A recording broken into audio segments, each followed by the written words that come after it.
গল্পগাথা নকশিকাথার আর একটা ব্লগে আপনাদের স্বাগত। আজ বাড়ি যাচ্ছিলাম একটা বিশেষ কারণে। কাল আমার এক বন্ধুর মেয়ের অন্নপ্রাশন, আর বিকেলবেলা আবার আমার এক বন্ধুর ছেলের 1 বছরের জন্মদিন। যাচ্ছিলাম বালি ব্রিজ দিয়ে, মানে যেটা বিবেকানন্দ সেতু, আর পাশে যেটা দেখতে পাচ্ছেন সেটা হলো নিবেদিতা সেতু। আসলে বালি ব্রিজটা অনেকটাই পুরনো, তাই বালি ব্রিজের লোড কমানোর জন্য এটা নতুন বানানো হয়েছিল। বাড়ি থেকে বেরিয়েছি বেশ খানিকক্ষণ হলো, তাই একটু খিদে পেয়ে গেছিল। সামনেই মিয়ামোড়ে দেখে মনে হলো কিছু খাই, তাই ঢুকে পড়েছিলাম মিয়ামোড়েতে।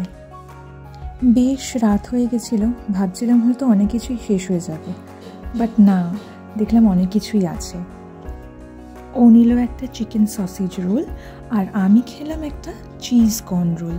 এটা বেশ ভালো খেতে করেছে, রিসেন্ট লঞ্চ করেছে চিজ কর্ন রোলটা, বেশ সফট আর খেতেও কিন্তু দারুণ। বাড়ি যাচ্ছিলাম তাই সাথে করে নিয়ে গেলাম টি টাইম পাফ। এই মিয়ামোড়ের টি টাইম পাফটা চায়ের সাথে খেতে বেশ ভালো লাগে। আর যতই রাত হোক, বাড়ি ঢুকে 1 কাপ চা না খেলে ঠিক মনটা ভরে না। এই টি টাইম পাফটা মাত্র 50 টাকা দাম, খেতে ভীষণ ভালো, খুব মুচমুচে আর মিষ্টিটাও কম থাকে বেশ। বাড়ি ঢুকেই মাকে বলে দিয়েছিলাম চা খাবো, ব্যাস রেডি হয়ে গেছে চা। এবার আমরা টি টাইম পাফের সাথে চা খাবো। দেখা হবে পরের একটা ভিডিওতে।